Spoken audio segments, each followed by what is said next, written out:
দেশ ও দেশের বাইরে যারাই আছেন সবাইকে জানাই আমার পক্ষ থেকে সালাম। আসসালামু আলাইকুম রহমতুল্লাহ।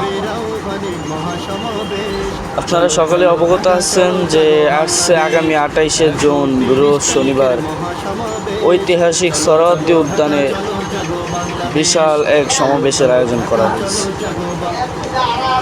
পীর সাহেব চরমনাই হুজুরের আহ্বানে বাংলাদেশের আনাচে কানাচে প্রত্যেক জেলা থেকে, প্রত্যেক থানা থেকে ইনশাআল্লাহ লাখো লাখো মানুষ জমা হবে সেই দিন সেই সোহরাওয়ার্দী উদ্যানে। আমি আসতেছি, আপনারা সবাই আসবেন তো ইনশাআল্লাহ? নিয়ত করেন, সবাই যাব ইসলামের ক্ষেত্রে, দেশে ইসলামকে প্রতিষ্ঠা করার জন্য। আমরা সবাই একত্র না হলে এই দেশে ইসলাম কখনোই কায়েম হবে না। অতএব ইসলামকে যদি আমরা ক্ষমতায় দেখতে চাই তাহলে ইনশাআল্লাহ সবাই নিয়ত করে ফেলুন যে আগামী আসছে 28শে জুন রোজ শনিবার ঐতিহাসিক সোহরাওয়ার্দী উদ্যানে সবাই একত্রিত হব ইনশাআল্লাহ। আসসালামু আলাইকুম।